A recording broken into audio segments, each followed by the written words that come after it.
지금 이 시간에는 제 두 번째 강의 우리 전영복 교수님인데 박수 한 번 먼저 해주세요.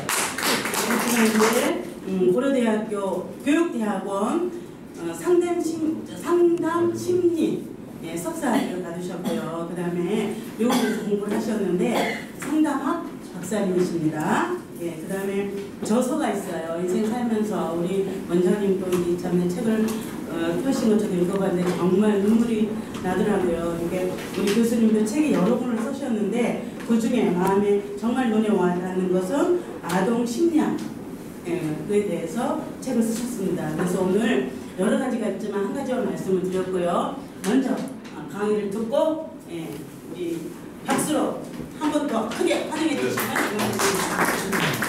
고맙습니다. 원래 12월 달에 제가 강의를 하게 됐는데 어제 갑자기 그냥 김영근 목사님께서 전화를 오셨어요. 몸이 많이 아프시다고.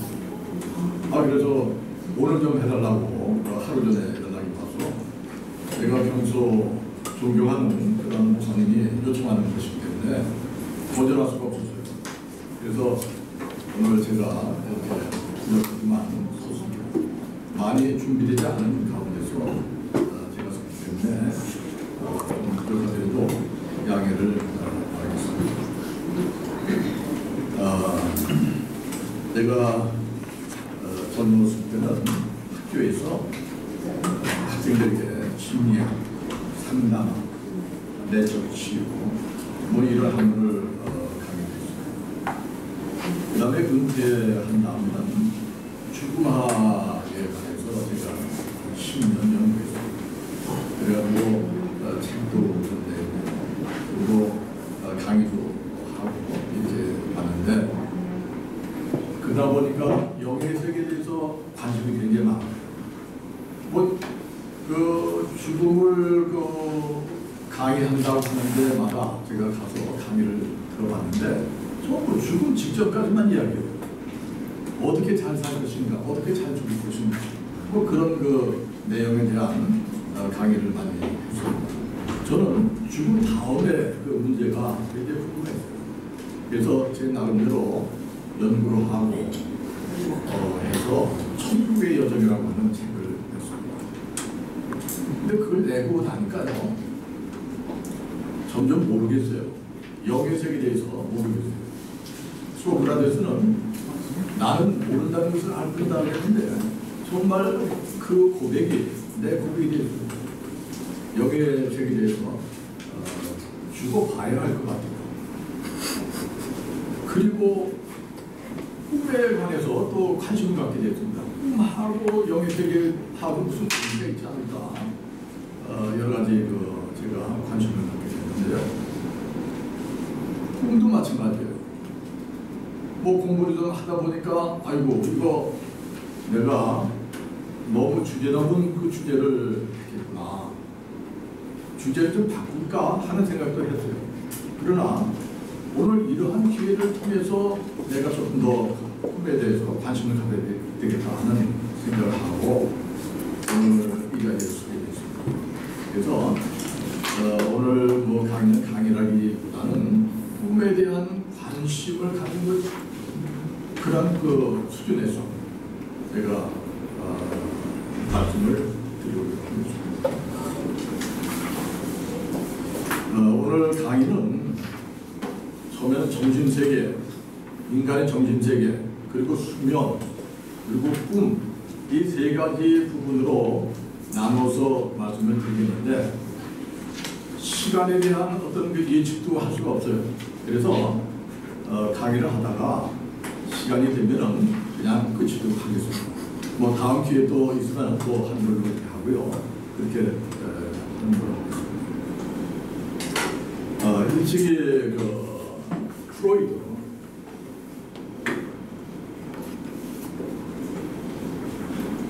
정신세계를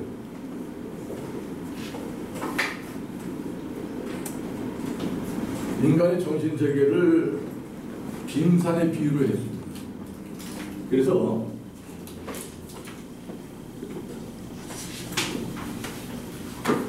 물 위에 떠있는 그 부분, 이것을 의식이라고 했어요. 이것은 5분의 1 정도, 그리고 물 표면에 찰랑거리는 이 부분은 전의식이라고 했습니다. 또 물 밑에 가라앉는 부분은 무의식이라고 했습니다.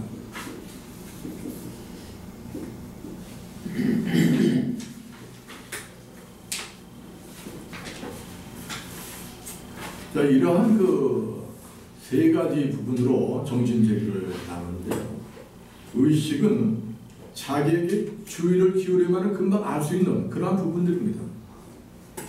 아, 내가 강의를 지금 듣고 있구나. 내가 알고 있잖아요. 그 의식입니다. 아, 내 감정이 지금 화가 나 있네. 그 의식이에요. 내가 알고 있기 때문에요. 아, 내가 지금 글을 쓰고 있다. 그거 알고 있습니다. 내가 걸어가고 있다. 알고 있습니다. 전부 의식입니다. 그리고 아, 내가 이런 행동을 하게 되면 이거 양심에 꺼리낌이 있는데 양심에 대한 꺼리낌 이것도 내가 알고 있기 때문에 의식입니다. 전의식은 평소에는 의식되지 않아요. 그러나 자극을 받게 되면은 그것이 의식화되는 거예요. 그것이 전의식입니다. 예를 들어서 어떤 사람을 만났어요. 만났는데 어디서 많이 봤는데 상대방은 누군지 잘 모르겠다 그래요. 그럼 어느 교회에서 만나지 않았느냐? 그렇군요. 자극을 받은 게 의식화되는 거예요. 그게 전의식입니다. 그 다음에 무의식은 정신 기능의 큰 부분을 차지합니다. 대부분의 그 기능을 차지해요. 그러니까 태어나서 지금까지 여러분들이 기억 속에 있는 것이 얼마나 됩니까? 기억 속에 있는 것이 그렇게 많지가 않아요. 그게 전부 무의식에 있습니다. 그래서 정신 기능의 대부분을 차지하는 것이 바로 무의식입니다. 그래서 이 무의식은 이 본능의 영향을 많이 받아요. 또 어떤 충동의 영향을 받습니다. 그래가지고 말과 행동과 그리고 감정 등에 영향을 미치는 이런 것들이 바로 무의식입니다. 맨 앞에 앉는 사람은 맨 앞에 계속 앉아있어요. 왠지 몰라요. 그게 편한 거예요. 맨 뒤에 앉아있는 분은 맨 뒤에 앉아있는 게 편한 거예요.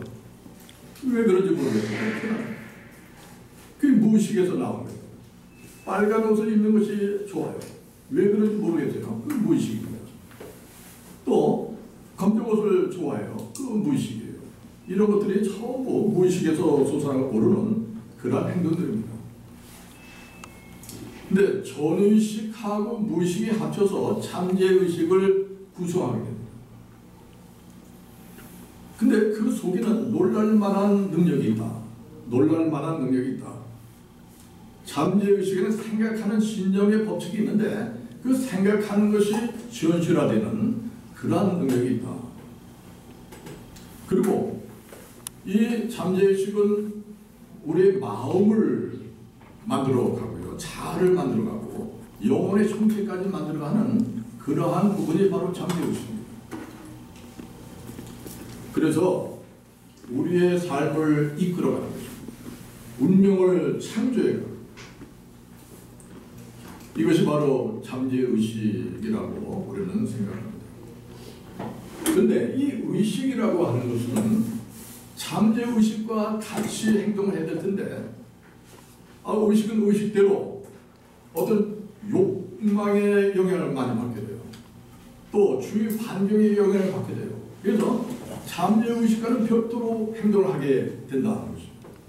자, 이렇게 되면은 정신적으로 불균형 상태가 오고 뉴로시스 또 정신질환이 생기게 된다 하는 것입니다. 인간의 생각들은 처음에는 자신의 지각 속에 있습니다. 자신이 지각할 수 있는 의식 속에 있습니다. 그러나 점차 시간이 지나감에 따라서 그 생각들은 기억으로부터 멀어지고 이 잠재의식으로 이렇게 내려가게 된다. 그리고 뇌세포에 각인되기 시작합니다. 그래서 생각을 할 때마다 우리 뇌에는 뇌파가 일어납니다. 강한 의지의 생각들은 강한 뇌파를 만드는, 그리고 그 뇌파는 물질화되어서 인체에 영향을 미치게 된다는 것입니다. 긍정적인 생각은 그래서 좋은 물질을 생성해냅니다. 엔돌핀을 생성해내고요. 또 부정적인 생각은 좋지 않은 물질을 생성해내는데 그것이 바로 아드레날린을 생성하게 된다는 거죠. 자, 인간이 정신을 집중하게 되면은 뇌파가 일어나고 엄청난 힘이 나오게 되는 것은 정신의 에너지라고 하는 증거입니다. 정신의 에너지다. 현대 물리학에서도 인간 자체가, 인간의 생각 자체가 에너지다 하는 말을 많이 하고 있습니다. 거리와 장소에 구애받지 않고 즉각적으로 작용하는 힘을 가지고 있다. 여러 가지 실험을 통해서 많이 이야기를 하고 있습니다. 미국의 내과 의사 레리 도시 박사는 자신이 건강이 나쁘다고 생각하는 사람은 자신이 건강이 좋다고 생각하는 사람보다도 사망률이 7배나 더 많다.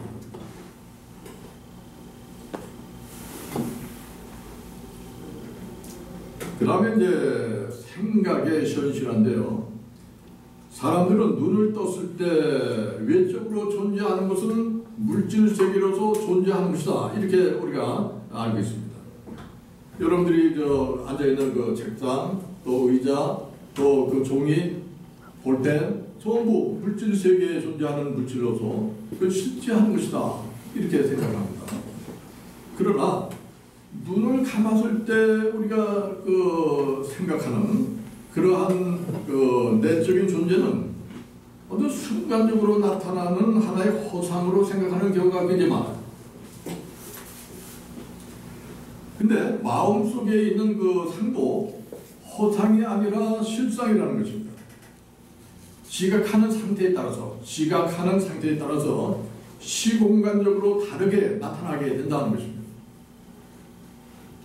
예를 들어서 탁자에 올려놔 있는 그 컵, 그리고 머릿속에 있는 컵하고 어떻게 다르냐? 똑같다는 거죠. 그 상태는 다르지만 본인이 느끼고 있는 실제성, 컵이라고 하는 그 실제성은 똑같다는 것입니다. 오히려 시각장애인들은 그 책상 위에 있는 컵보다는 머릿속에 있는 컵이 실제입니다. 한 실험에서 실험을 했는데요. 눈을 감았을 때 어떤 물건을 상상해 보라고 했더니 그 물체를 직접적으로 눈으로 볼 때와 똑같은 뇌 활동이 일어났다는 것입니다. 그러니까 그냥 상상할 때 뇌의 그 시각 피질에 그대로 실제로 볼 때와 똑같은 시각 피질이 나타났다.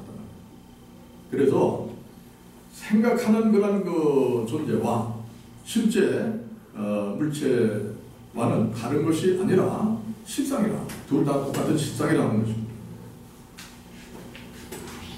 우리가 기쁘다고 생각하면 기쁜 얼굴이 생기지 않습니까?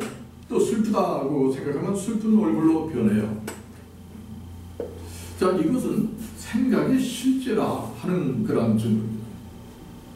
자, 예수님께서도 우리 마음의 실제성에 대해서 말씀하고 있습니다. 마태복음 5장 28절에 나는 너에게 이르노니 음욕을 품고 여자를 보는 자마다 마음에 이미 가능하였는데 생각 자체가 바로 실제랍니다. 프랑스의 철학자 데카르트는 나는 생각한다. 그러므로 존재한다. 생각하기 때문에 존재한다는 거예요.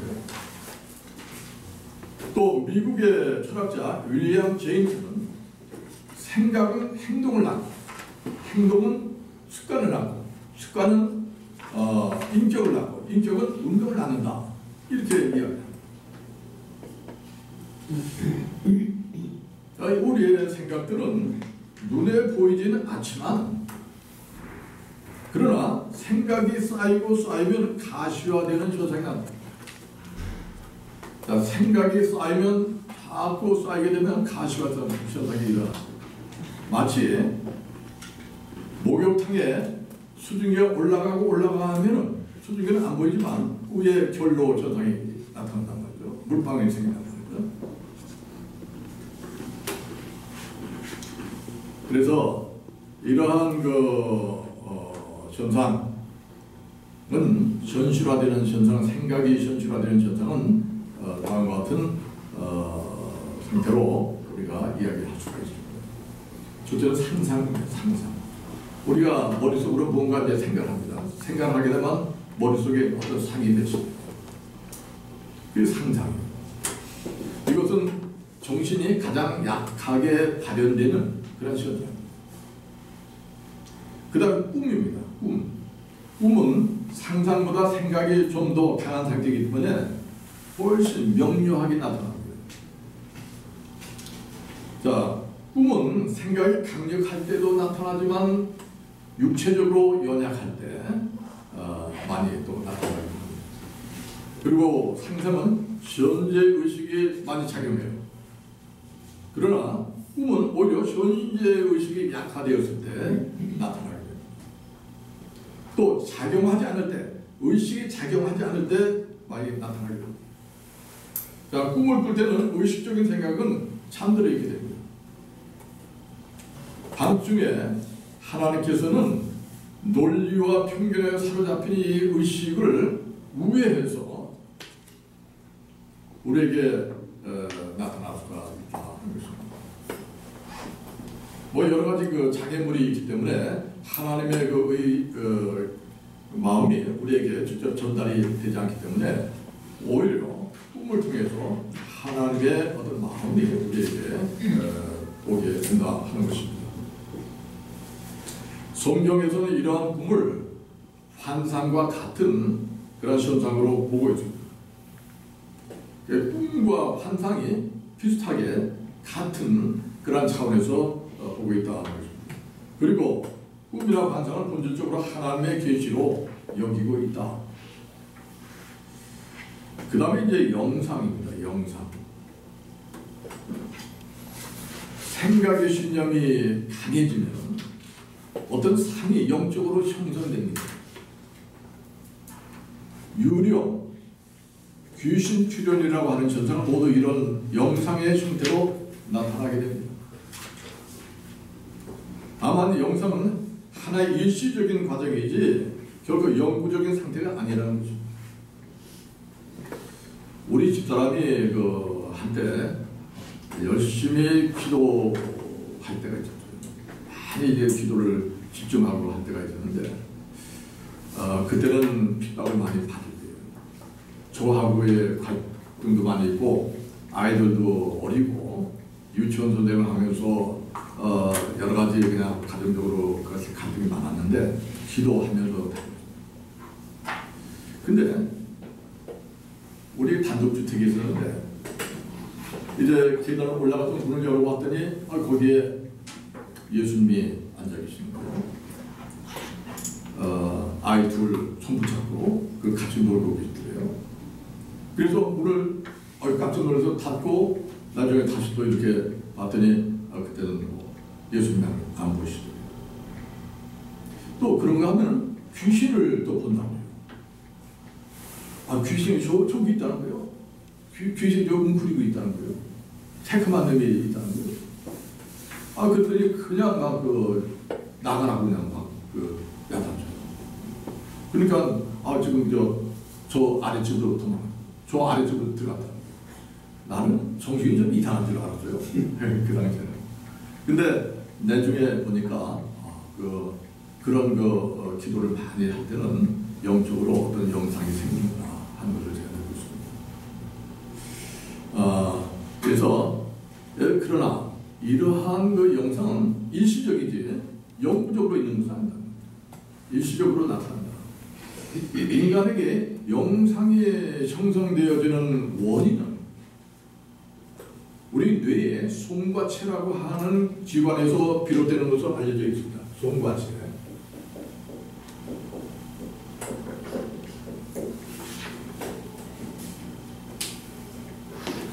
송가체는 대뇌와 소뇌, 간뇌 사이에 들어있는 내분비 기관입니다. 대뇌와 간뇌 사이에 있는 내분비 기관인데 마치 솔방울처럼 생겼기 때문에 송과체 이렇게 이야기합니다. 쌀방울 같아요. 쌀방울. 쌀알 같아요. 쌀알. 그래서 세로가 한 5mm 정도, 그리고 가로가 5mm 조금 안 되는 그런 쌀알만한 크기의 기관입니다. 특히 막 태어난 아기, 그리고 곧 임종을 앞둔 사람의 손가체는 어떤 독특한 물질이 분비되는데 이 물질은 신비의 물질입니다. 그래서 최근에는 임사체험의 원인이 바로 이곳에서 나타난다 이렇게 이야기를 합니다. 이 손가체에서 임사체험을 하게 된다는 것입니다. 철학자 데카르트는 일찍이 이 손가체를 마음과 정신이 만나는 기관이라고 생각합니다. 그래서 영혼이 머무르는 작은 집으로 묘사하기도 했습니다. 우리가 임사체험을 하지 않습니까? 아까 그 목사님께서 여기에 강의하실 때 자신이 이제 떠오르고 이제 뭐 이렇게 냈다고 했다는 이게 다 이 손가체에서 일어나는 것입니다. 어린아이들, 젖먹이들, 또 임종을 앞둔 사람들, 이런 사람들에게는 이 손가체의 활동이 활발하다. 그 다음에 이제 생각이 물질화되는 그 과정이 있습니다. 물질화되는 과정은 이게 세 가지로 우리가 볼 수가 있습니다. 첫째, 현실적인 방법입니다. 뭐 이것은 아주 자연스러운 과정이죠. 내가 집을 짓고 싶다 생각하면 내가 가지고 있는 지식과 기술과 그리고 모든 경제력, 자원 이런 것을 동원해서 내가 직접 집을 짓는 거예요. 내가 공부를 하고 싶다면 직접 내가 가서 학원 등록도 하고 그리고 공부를 하는 거예요. 그래서 생각이 현실화되는 거예요. 우리가 일상생활에서 하고 있는 그런 사정입니다. 내가 교회를 짓고 싶다. 그럼 어떤 생각을 하게 되면 여러 가지 자원을 동원해서 그래가지고 교회를 또 짓는 거예요. 이게 현실적인 방법입니다. 그 다음에 두 번째는 비현실적인 방법입니다. 신념이 강해지게 되면 자신의 생각이 다른 사람의 정신이 감흥이 되는 거예요. 기도를 열심히 하게 되면 내가 쌀이 없는데 쌀을 좀 주세요 하고 기도를 하니까 다른 사람이 쌀을 가져오래요. 그 사람도 왜 가져오는지 몰라도 뭔가 갖다 주고 싶다는 거예요. 그래가지고 가져오는 거예요. 뭐 이러한 현실들이 기도하는 사람들 가운데 많이 일어난단 말이죠. 그 비현실적인 방법. 그 다음에 초현실적인 방법입니다. 자신의 순전한 정신력에 의해서 생각이 직접적으로 또 순간적으로 현실화되는 방법이에요. 내 생각이 바로 그냥 현실화되는 거예요. 예를 들면 액토플라즘, 여러분들 많이 들어보셨죠? 액토플라즘에 의한 영의 물질화, 그리고 심령사진, 또 순간이동, 뭐 이러한 현상들, 이런 것들이 바로 초현실적인 방법이다. 자, 19세기 중엽에 영국에 플로렌스 쿡이라고 하는 영매가 있었습니다. 소녀 영매예요. 소녀 영매. 이 소녀 영매를 통해서 캐티 킹이라고 하는 죽은 영혼이 1872년 4월달에 자신의 모습을 세상 사람들에게 나타냈던 그런 작품이 있습니다. 캐티 킹은 자신이 17세기 영국 국왕 찰스 2세로부터 자메이카 총독에 임명되어 있던 헨리 모건의 딸이라고 자기 자신을 밝혔습니다. 이 모임에 참석했던 영국의 윌리엄 프룩스라고 하는 물리학자가 있는데요. 전부 전자장치까지 다 이용한 그런 분위기 속에서 캐티킹을 출연시키기 때문에 여기는 사기라고는 있을 수가 없다. 거짓이 있을 수가 없다. 그러면서 캐티킹의 그 사진까지 남깁니다. 유령의 그 사진까지도 남겼습니다. 그리고 프랜스프가 캐트킹이 함께 있는 사진을 거기에 있던 9사람이 밝은 전등, 이거 같은 걸 밝은 전등 앞에서 처음 똑같이 봤다는 거예요. 자, 이러한 사실에 대해서 여러분들 어떻게 생각하십니까? 제가 강의를 나갔던 어떤 그 교단에서 사람이 죽으면 이제 악인이 죽으면 뭐 귀신이 된다 하는 그러한 그 교단이 있었고요. 사실 사람이 죽으면 귀신이 되는지요? 뭐 그건 이단으로 다 판명이 됐습니다. 그리고 여러 가지 귀신들이 출몰을 하는데 그것은 죽은 사람들이 이제 뭐 이렇게 귀신이 된다. 뭐 이초소 목사라든가 또 뭐 다른 또 누굽니까 그 구례동에 이런 사람들이 있는데 그 전부 이단으로 이제 판명돼요. 그러면 이게 누구냐? 이 캐티킹이라고 하는 이 여자가 이게 누구냐? 자, 이것은 우리가 귀신이 플로렌스 푸기라고 하는 영매를 통해 가지고 이 세상에 나타났던 그러한 사건이라고 이렇게 보는 것입니다. 귀신의 장난이었다 이렇게 보는 것입니다. 자, 그렇다면 영체는 어떻게 물질화되어 보여질 수가 있는가? 이 영체가 어떻게 물질화돼서 보여질 수 있는가? 우리가 사는 3차원의 시공간에는 이 3차원의 시공간 속에 있는 그 물질은 모두가 질량을 가지고 있습니다. 질량. 근데 질량이 없다면 우리가 사는 물질 세계에서는 존재할 수가 없습니다. 심지어 빛도, 이 빛도 질량이 있습니다. 질량이 있어요. 그 질량이 있다는 증거는 뭐냐? 태양 가까이 빛이 가면 빛이 휘어지는 거예요. 태양의 중력에 의해서. 자, 전파 차단되는 거예요.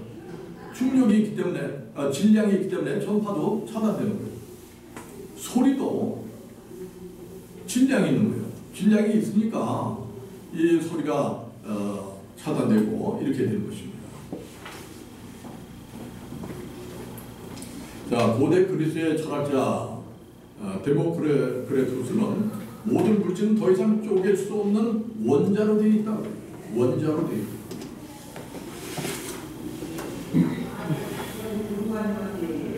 그리고 이 원자들은 모두 질량을 가지고 있다.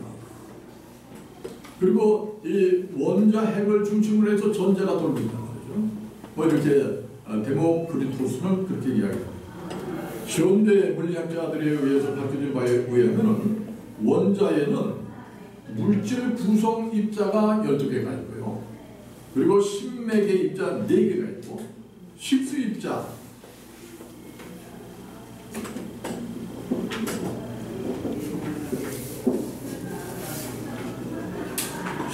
하나가 있는데 몇 년 전에 신문에 대대적으로 발표가 된 적이 있습니다. 신의 입자, 신의 물질이 발견되었다. 이 식수 입자가 있기 때문에 질량을 갖게 되는 거예요. 자, 원자에는 물질 구성 입자 12개가 있고 신맥의 입자 4개가 있고 식수 입자 하나가 있는데요. 이 하나가 12개와 4개 그것과 같이 합쳐가지고 질량을 갖게 한다. 질량이 있어야만이 이 세상에 존재하는 것입니다. 그래서 이 식수 입자에 대한 분명하게 식수 입자에 대한 어떤 존재가 발견되게 되면은 무에서 유를 창조한 창조 신화도 우리가 설명할 수가 있다 하는 것입니다. 자, 인간의 세포에도요 원자로 구성되어 있습니다. 인간의 세포도 전 원자로 구성되어 있어요. 물론 세포의 원자는 식수 입자도 함께 있습니다. 그러니까 존재하죠.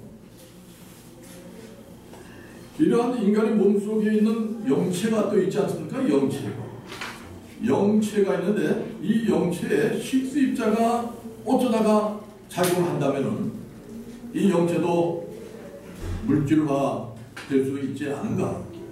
조심스럽게 추론을 해보겠습니다.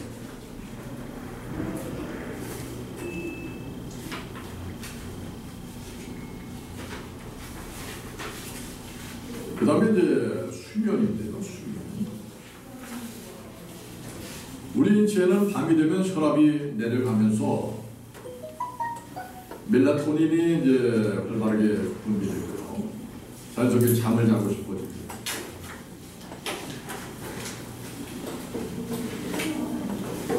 잠을 통해서 인체는 활동 정지 상태입니다. 또 휴식을 취할 수가 있게 됩니다.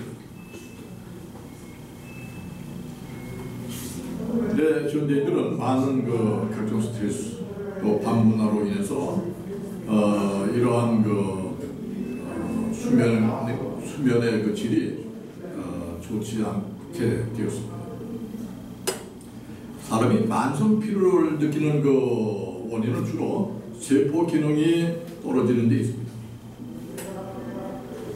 근데 이 세포 기능을 떨어뜨리는 중요한 요인 중에 하나가 수면 부족이에요. 잠을 못 자게 되면요, 세포 기능이 떨어지게 된다. 잠을 자지 않고 깨어있을 때 우리 뇌 속에는 신경 독소들이 만들어지는데 이 독소를 제거하기 위해서 반드시 필요한 것이 바로 수면이다. 그래서 우리는 잠을 충분히 자야 됩니다.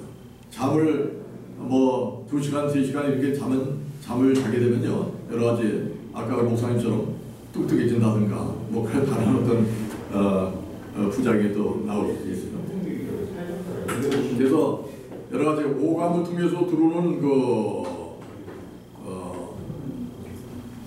어떤 수많은 외부의 자극들을 이 잠을 통해서 걸러주는 거예요. 또 잠을 자는 동안 고통스럽고 그리고 혼란스럽던 기억들, 이 잠시 중단되는 거예요. 그 격화된 감정들, 이 꿈을 통해서 평정화시키게 되는 거예요. 여러분들 화가 막 났을 때, 분노가 일어났을 때 잠을 자고 나면 조금 가라는 거예요. 그러나 잠을 자지 않게 되면요, 몸속에 자연적인 생체 리듬이 어긋나는 거예요. 내분비 기능에 장애가 오는 거예요. 신체 기능에 심각한 저하 현상이 일어난다. 우울해지거나 화를 잘 내는 등 정신적 기능에 이상이 있고, 더 나아가서 잠을 자지 못하는 상황이 한 5일 이상, 120시간 이상 지속되면은 여러 가지 환각과 피해 망상, 이러한 방향 상실이라든가 이러한 정신적인 문제가 생기게 됩니다. 그 다음에 이제 수면의 주기입니다. 수면은 크게 비렘 수면과 렘 수면으로 나눕니다.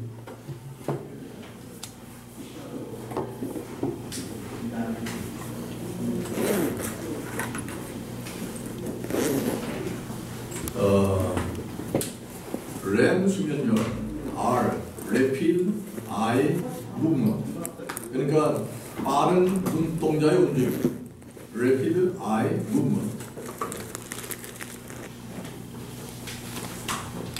근데 비렘 수면과 렘 수면으로 나오는데, 잠을 자는 동안에 깊은 잠인 비렘 수면에 이어서 얕은 잠인 렘 수면이 나타나게 되는데, 이 패턴은 90분 동안 이어집니다.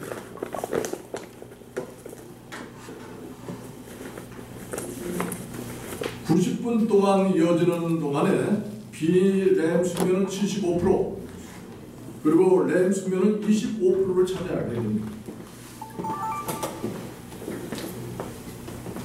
자, 비렘 수면 동안에는 호흡과 심박동이 느려지고 안정적이며 조용한 상태를 유지합니다. 비렘 수면 동안에. 근데 렘 수면 동안에는 눈동자의 빠른 움직임이 나타납니다. 그리고 호흡과 심박동, 혈압은 불규칙해지고 자율신경이 항진되면서 코골이, 수면 무호흡, 이러한 상태가 이때 나타나게 된다. 자, 몸은 무방 상태이지만 정신은 활발하게 움직이면서 꿈을 꾸게 되는 그런 상태가 바로 이러한 단계입니다. 자, 비렘 수면이 신체 건강에 중요하다면 렘 수면은 정신 건강에 중요한 거예요. 비렘 수면은 아주 숙면을 하는 것입니다. 그 다음에 렘 수면은 눈동자가 움직이고 호흡과 그리고 심박동이 막 항진되면서 그리고 몸은 무반응 상태지만 꿈을 꾸고 여러 가지 정신 활동이 일어나는 그런 상태가 렘 수면입니다.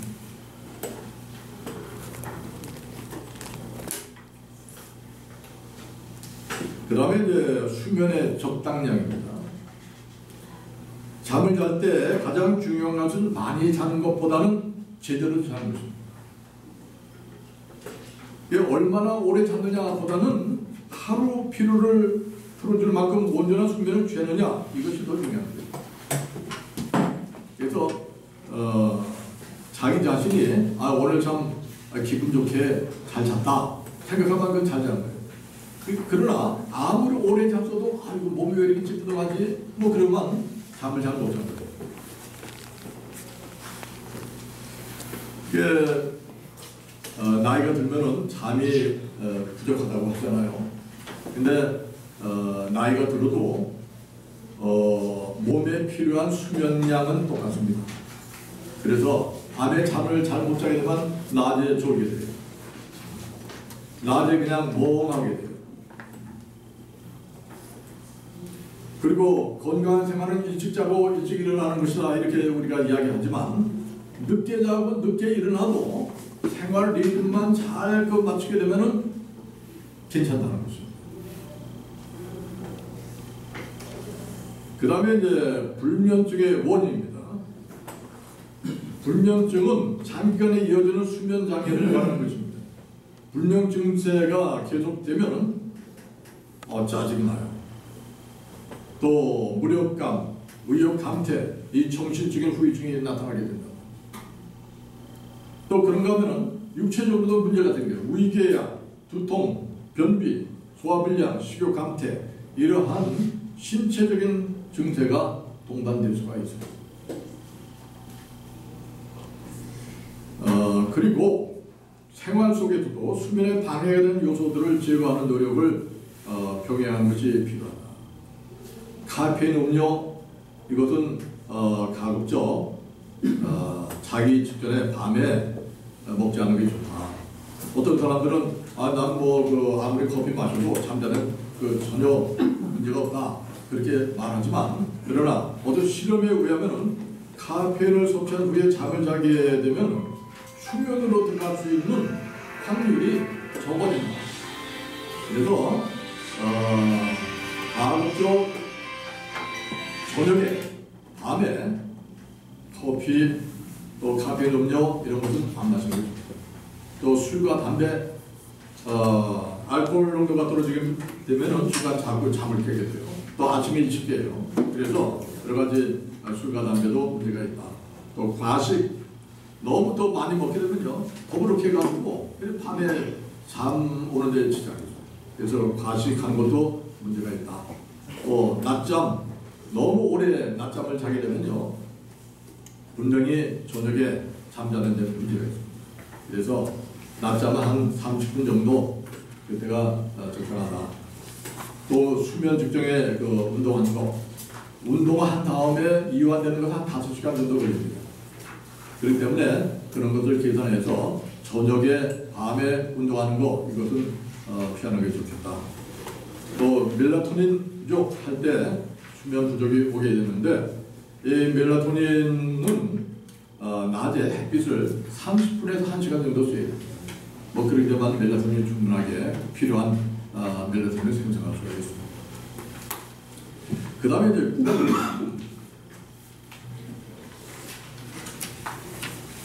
몇 시? 45분까지 하시죠. 45분까지. 네. 자, 꿈은 하나님께서 말씀하시는 수단이다. 인간의 정신 세계는 의식과 무의식을 포함한 총체의 인격을 의미합니다. 의식은 인간의 현재 의식을 가리키고 무의식은 의식 아래에 있는 잠재 의식으로 자신 지각하지 못하는 인격과 관계가 있습니다. 근데 이 잠재의식은 과거 삶의 축적입니다. 우리가 태어나서 지금까지 경험했던, 학습했던 모든 것들의 축적이 바로 이 잠재의식에 있습니다. 무의식에 있습니다. 그리고 지식의 복고입니다. 모든 지식이 의식적으로 내가 깨닫지 못하지만 모든 지식이 우리의 그 무의식 속에 있습니다. 또 영감의 원천이기도 합니다. 그리고 잠재의식은 영혼에 스며들어 있기 때문에 영계로까지 연결됩니다. 현재의식이 영계로까지 연결이 된다는 것입니다. 자, 그뿐만 아니라 무의식의 실체는 의식적인 삶만큼이나 실제적이고 근본적입니다. 자, 우리가 의식 속에 우리가 생활하고 있습니다. 근데 무의식도 의식 못지않게 실제적으로 또 근본적으로 활동하고 있다. 인간의 고차원적인 정신력은 전부 이 정신계층의 하위계층을 찾아가 있는 무의식에서 대부분 솟아오릅니다. 보완을 하려고 한다는 것입니다. 프로이드는 꿈이 어디서 나오는가? 꿈은 여러 가지 무의식에서 나올 수 있다 이 이야기입니다. 세 가지 원천에서 나올 수 있다. 첫째는 1단계층인 전의식에서 꿈이 나오게 된다. 이 전의식에서 나오는 꿈은 깨어있을 때 우리가 의식에 경험한 것들입니다.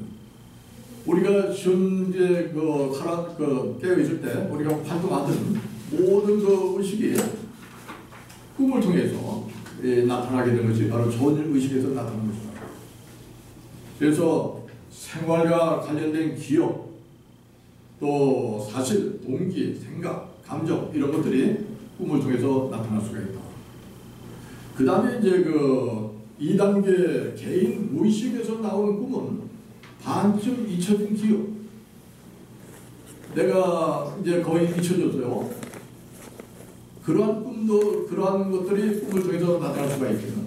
억압된 트라우마, 감정, 이런 것들이 꿈을 통해서 나타날 수 있습니다. 또 내가 인정하지 않으려는 동기, 욕구, 이러한 비양심적인 어떤 그 안에 들어있습니다.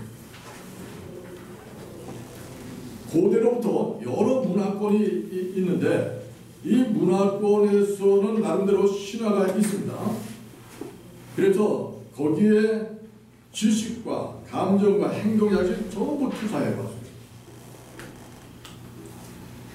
그리고 그 가치들이 보존되어 왔습니다. 그러니까 우리 한국 민족과 한국 민족대로의 어떤 신화가 있습니다. 어떤 집단 무의식이 있습니다. 또 미국 사람들의 어떤 집단 무의식이 있습니다. 중국 사람들의 어떤 집단 무의식이 있습니다. 따라서 우리들은 이러한 집단 무의식을 통해서 서로 연결되는 것입니다. 나도 모르는 사이에 이 꿈의 세계에서 연결되는 거예요.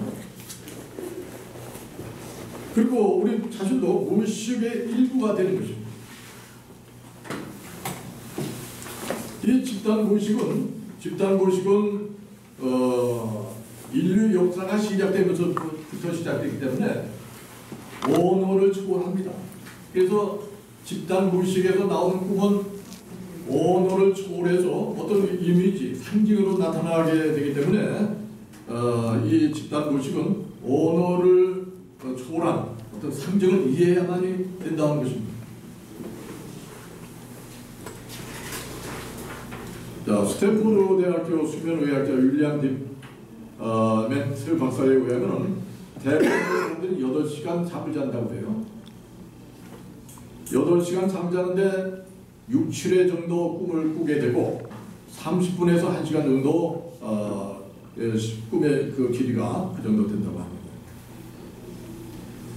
잠자는 상태와 깨어있는 상태는 서로 다른 것처럼 생각되지만 공통점이 많이 있습니다.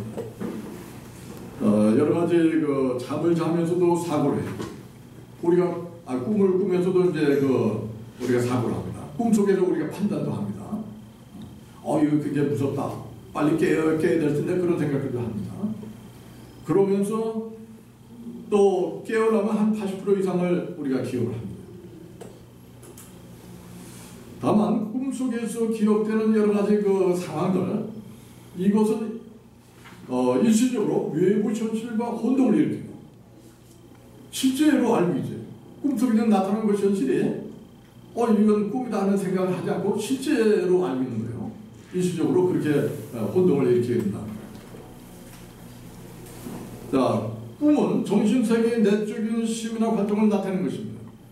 꿈은 그래서 우리 안에 있는 그 잠재의식, 내적인 그 심, 활동, 이것을 나타내는 것으로서 사람들로 하여금 총체적으로 균형 있게 살아가도록 만듭니다. 우리는 의식적으로는 사람들의 그 눈치도 보고요, 내 어떤 그 체면도 보고, 그리고 또 환경에 적응해서 이렇게 합니다. 근데 꿈은 잠재의식은 그렇지 않아요. 있는 그대로 표현합니다. 있는 그대로.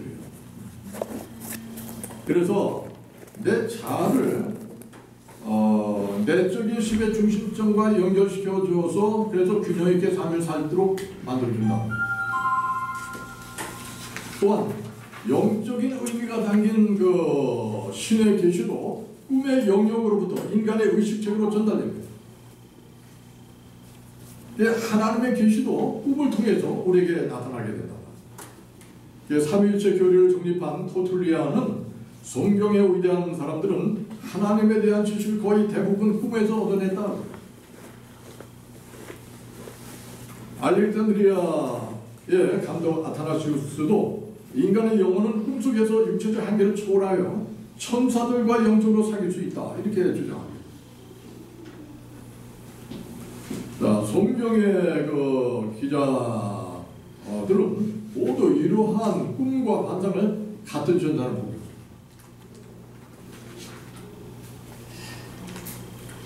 그 다음에 이제 꿈은 정신적 균형을 유지시켜 준다.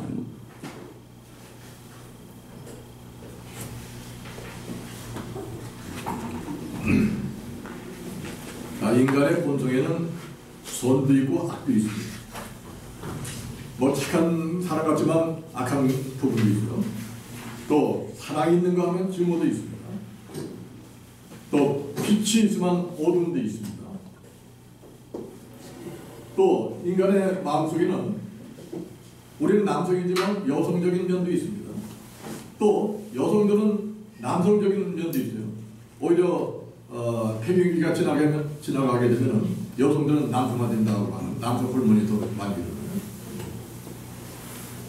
또 그런가 하면은 이성적인 부분이 있는가 하면 감성적인 부분이 있어요. 또 짐승과 같은 본능이 있는가 하면은 천사와 같은 영적인 성격도 동시에 가지고 있습니다. 그래서 스위스의 정신의학자 칼 융은 인간은 상반된 것들의 복합체다. 상반된 것들의 복합체. 굉장히 복잡한 거예요, 인간이. 너무 복잡하기 때문에 꿈속에 놀랄 정도로 수많은 인간들이 나타나는 거예요. 또 짐승의 모습으로 나타납니다. 근데 이러한 것들은요, 꿈꾸는 그 사람 당사자의 전부 단면을 보여주는 거예요.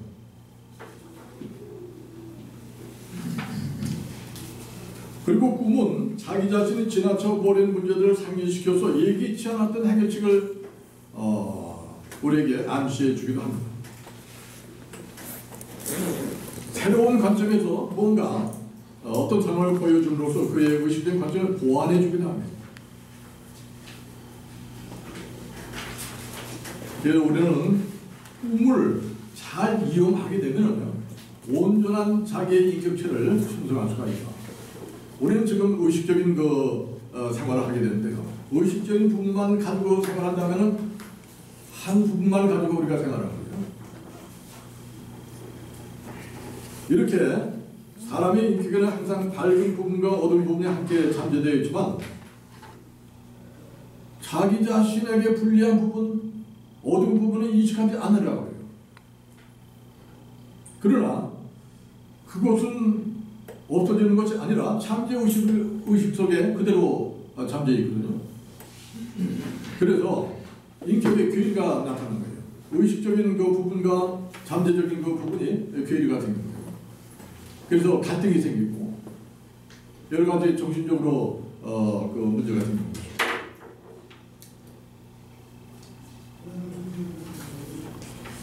근데 사람들은 대개 부정적인 부분은 자꾸 피해요. 긍정적인 부분만 자꾸 이렇게 내가 생각하려고 하는데요. 이 부정적인 부분에 관심을 갖고 거기에 해결을 하려고 할 때 하나님과 만나게 되는 그러한 계기가 된다는 것입니다. 그러니까 자기에게 약한 점, 결점, 그리고 부정적인 면 이런 것에 관심을 가질 때 하나님과 만나게 되는 그 절벽증이 된다는 것입니다. 고린도후서 7장 9절에 내가 지금 기뻐하면 너희로 근심하게 한 까닭이 아니요 도리어 너희가 근심함으로 회개함에 이른 까닭이다. 근심함으로 회개함에 이른 까닭이다. 그러니까 마음에 근심하는 것은 바로 회개에 이르게 된다. 또 우선 첫째로 꿈꾸는 사람의 현재의 의식 상태를 알아야 된다. 꿈을 이해하기 위해서는 꿈꾸고 있는 사람이 어떤 사람인가 그걸 알아야 됩니다. 또 그가 현재 겪고 있는 삶의 문제는 무엇인가, 그리고 그동안 그가 무엇을 하고 있었는가, 이러한 것들을 아는 것이 굉장히 중요합니다. 왜냐하면 꿈은 인간의 삶 속에서만 이해될 수 있기 때문에 그렇습니다. 어느 회사의 30대 여직원이 꿈을 꿨어요. 꿈에 회사에 갔더니 직원이 전부 죽었어요. 집에 돌아왔더니 어머니도 죽었어요. 그래서 슬피 울었다 하는 그런 꿈입니다. 자, 이와 같은 그 강한 꿈에는 반드시 이유가 있습니다. 일반적으로 꿈은 끝이 아니라 또 다른 시작을 의미합니다. 그러니까 이 사람이 그 상황이 어땠는가, 지금까지 어떤 삶을 살아왔는가 그걸 봐야 됩니다. 근데 이 여자는 아기를 낳고 아기를 친정 어머니가 그동안 키워왔어요. 키웠는데 친정 어머니가 아기를 돌볼 수 없는 상황이었어요. 또 직장 동료들로부터 많은 도움을 받았어요. 아주 미안한 그 마음을 가지고 있었어요. 그래서 이러한 모든 것들이 꿈을 통해서 나타나는 거예요. 직장 동료도 다 죽었어. 엄마도 죽었고. 자, 이것은 새로운 시작을 하라는 거예요. 새로운 시작을. 이제 엄마 의지하지 말고 직장 동료를 의지하지 말고 이제 새로운 그 삶을 찾아라. 그런 그 의미의 꿈이었다. 우리가 이렇게 해석할 수가 있습니다. 그 다음에 둘째, 꿈을 이해하기 위해서는 여러 가지 다른 꿈을 살펴봐야 된다. 자, 꿈은 단 한 번으로 메시지를 전하는 경우는 드뭅니다. 사람들은 하룻밤 사이에 6, 7회 정도 꿈을 꾸게 되는데 그때마다 상징이 좀 달라요. 그러나 상징이 다르다고 해도 모두 같은 문제를 나타낸다고 이렇게 볼 수가 있습니다. 그것을 종합해서 우리가 판단해야 된다. 그 다음에 세 번째, 꿈과 관련해서 연상되는 것이 무엇인지 알아야 된다. 만일 어린 시절에 살았던 집이나 고향에 관한 꿈을 꿨다면 그 당시에 어떠한 상태 속에서 내가 살았는가, 어린 시절에 어떤 경험이 있는가, 어떤 기억이 있는가, 그런 것들을 우리가 생각하면서 꿈을 풀어야 된다. 그 다음에 네 번째, 경험이 많은 전문가의 도움을 받아서 꿈을 해석해 볼 수가 있다. 꿈은 명료하지 않은 복잡하고 혼란스러운 장면들이 많이 나옵니다.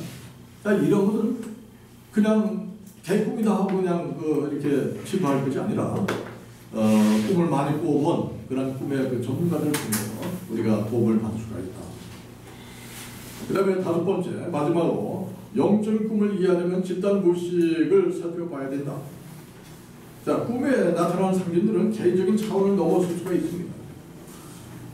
어떤 꿈은 꿈꾸는 사람의 개인적인 상태만 가지고는 판단하기 어려워요. 그래서 어떤 그 종교나 민족, 또 국가, 인류 이러한 그 집단 무의식을 통해 가지고 우리가 해석을 할 필요가 있다는 것입니다. 뭐 이와 같이 여러 가지 그 꿈을 이해하고 해석하기 위해서는 여러 가지 고려할 사항이 있지만, 그러나 하나님께서 직접 또는 천사를 통해서 직접 우리에게 문자적으로 그대로 전달할 수 있다. 그러니까 대화를 하나님과 할 수가 있다. 그래서 창세기 9장 19절에 나팔 소리가 점점 커질 때 모세가 말한즉 하나님의 음성으로 대답하시더라. 그래서 어떤 그 신앙이 깊은 기도를 많이 하시는 분들은 하나님과 직접 대화를 할 수 있는 그러한 상태가 될 수 있다고 하는 것입니다. 오늘 이상으로 45분까지 마치겠습니다. 45분.